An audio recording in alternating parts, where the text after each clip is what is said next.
मेरे अजीजों, 2024 का जो अमेंडमेंट बिल पार्लियामेंट में लाया गया, उसके बाद पूरे हिंदुस्तान में एक हल्का मच गया। याद रखिए, मैं खुल के कह रहा हूं, इसके पीछे ये लोग भी हैं जो खत्म नबुव्वत के मुनकरीन हैं।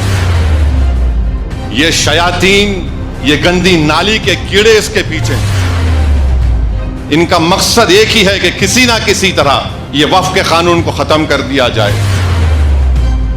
अस्सलामुअलैकुम वरहमतुल्लाहि वबरकातुहू।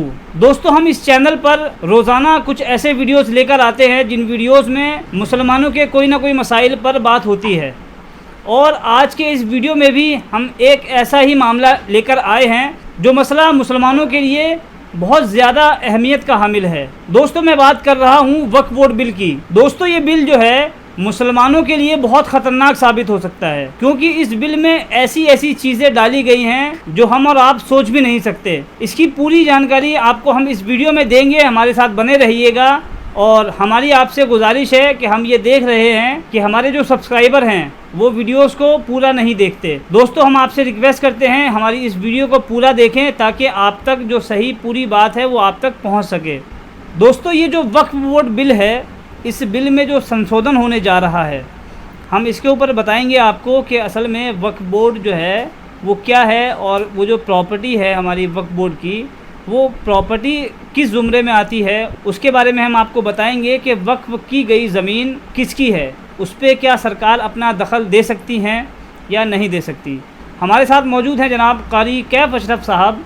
उनसे हम जानेंगे कि ये जो वक्फ की गई ज़मीनें हैं जो वक्फ बोर्ड मुसलमानों के लिए यूज़ करता है, आइए कैफ भाई से जानते हैं कि ये वक्फ की गई ज़मीन असल में है क्या। बिस्मिल्लाहिर्रहमानिर्रहीम। जैसा कि ये मुद्दा बहुत ज़ोर शोर से अवामी सतह पर आम हो चुका है कि ये वक्फ बोर्ड के ऊपर गवर्नमेंट की तरफ से कुछ बदलाव तब्दीलियाँ होने की साजिश रची जा रही है, उसमें गवर्नमेंट अपना दखल देना चाहती है।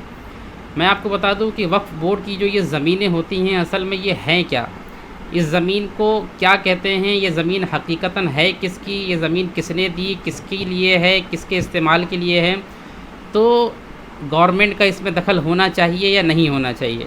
मैं सारी चीज़ें आपको बता दूं। सबसे पहले ये कि वक्फ बोर्ड की ज़मीन वो ज़मीनें होती हैं जो हमारे आबा व अजदाद, ये समझ लें हमारे बाप दादा या हमारे ख़ानदान में या हमारे मुसलमानों में कोई ऐसा शख्स जिसकी ख़ुद की ज़ाती ज़मीन, जैसे हमारा ज़ाती मकान होता है, इसी तरीके से जो ज़ाती ज़मीन हुआ करती थी वो इस्लाम के लिए, अपने मुसलमानों के लिए, अपने धर्म के लिए वो ज़मीन डोनेट करते थे। एक संस्था बनाई गई, जैसे वक्फ बोर्ड एक संस्था है, इस तरह से एक संस्था बनाई गई और उसमें ये ज़मीन वक्फ़ कर दी गई, यानी दे दी गई। वक्फ़ का मतलब है कि दे दी गई, अल्लाह के नाम पर ये ज़मीन वक्फ़ कर दी गई। अब उस ज़मीन को वक्फ़ की ज़मीन कहा जाता है। वो ज़मीन ज़ाती ज़मीन, ऐसा नहीं कि वो गवर्नमेंट की ज़मीन है। आज जो मेरा मकान है, मान लें बाय सपोज़ मेरा एक मकान है आज 50 गज का या 100 गज का, वो ज़मीन अगर मेरी ज़मीन है और मैं चाहूँ उसे वक्फ़ करना, तो मैं वो ज़मीन वक्फ़ कर सकता हूँ। वो वक्फ बोर्ड की ज़िम्मेदारी में आ जाएगी, तो वो ज़मीन मेरी हुई। अब उस ज़मीन पर वक्फ बोर्ड जो चाहे वो करे, उस पर वो मस्जिद बनवाए, उस पर मदरसे बनवाए, उस पर स्कूल बनवाए, उस पर जो चाहे वो करे, कब्रिस्तान बनवाए, वो सारी मुसलमानों की तंजीम है, मुसलमानों के लिए उस पर काम किया जाएगा। तो अब मेरी ज़मीन अगर है या मेरे बाप दादा की ज़मीन है, तो उस पर अगर गवर्नमेंट दखल दे और उसमें ये बात रखे कि भाई हम इसको अपने तरीके से चलाएंगे या हमारे इसमें लोग होंगे वो फ़ैसला करेंगे कौन सी ज़मीन कहाँ इस्तेमाल करनी है, किस तरीके से इस्तेमाल करनी है, तो ये दरअसल गलत है। किसी की भी साथ हो, अगर मेरी ज़मीन है तो गवर्नमेंट का क्या हक़ बनता है कि वो मेरी ज़मीन को अपने तरीके से इस्तेमाल करे। मेरी ज़मीन, मेरे बाप दादा की ज़मीन, मैं अपने तरीके से चाहूँगा कि वो इस्तेमाल हो। अगर आप गवर्नमेंट अगर आके इसमें दखल देगी तो वो दरअसल गलत है। तो ये वक्फ बोर्ड की ज़मीन असल में ये है। जी क्या भाई, बहुत अच्छी बात कही आपने, और यकीनन लोग समझ चुके होंगे कि असल में वक्फ बोर्ड की जो ज़मीन है वो किस लिए होती है और ये वक्फ इसको क्यों कहा जाता है। दोस्तों, अगर आपको नहीं मालूम तो मैं बता देता हूँ कि वक्फ बोर्ड के पास जो ज़मीन है, आप इस बात को सुनकर चौंक जाएंगे कि पूरे हिंदुस्तान में सबसे बड़ी जो ज़मीन है वो रेलवे के पास है, और रेलवे के बाद जो दूसरे नंबर पर ज़मीन आती है वो ज़मीन हमारे वक्फ बोर्ड के पास है।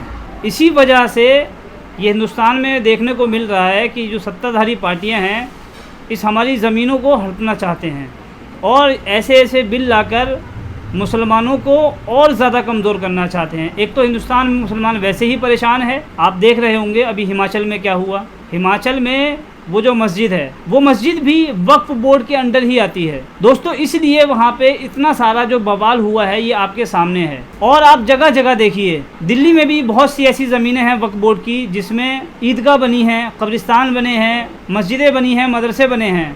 अभी मैं आपको कुछ दिन पहले का वाक़या बताऊँ कि पुरानी दिल्ली साइड में एक ईदगाह है। उस ईदगाह में इन लोगों ने क्या किया, बुलडोज़र लेके गए और वहाँ पे मूर्तियाँ दफनाने की कोशिश की गई। ये न्यूज़ आपने देखी होगी अगर आप हमें या हमारे जैसे और भी लोगों को फॉलो करते हैं, क्योंकि इस देश का गोदी मीडिया ऐसी खबरें नहीं चलाता। इसलिए दोस्तों मैं आपको एक वीडियो दिखाता हूँ, उस वीडियो में आपको और सही तरीके से समझ में आएगा कि असल में ये कानून सत्ताधारी पार्टियाँ क्यों लाना चाहती हैं। वो वीडियो है जनाब असदुद्दीन ओवैसी साहब का। आइए देख लेते हैं ये वीडियो। याद रखिए, मैं खुल के कह रहा हूं, उसके पीछे ये लोग भी हैं जो खत्म नबूवत के मुनकरीन हैं। ये शयातीन, ये गंदी नाली के कीड़े इसके पीछे हैं। इनका मकसद एक ही है कि किसी ना किसी तरह ये वक्फ के कानून को खत्म कर दिया जाए। ये बिल में यहां तक लिखा गया है कि अगर वो कानून बनेगा तो उसके रूल्स भी नरेंद्र मोदी दिल्ली में बैठ के बनाएंगे। उस बिल में यह भी लिखा गया कि अगर वक्फ बोर्ड किसी के खिलाफ एक्शन लेना है तो नरेंद्र मोदी से पूछना पड़ेगा।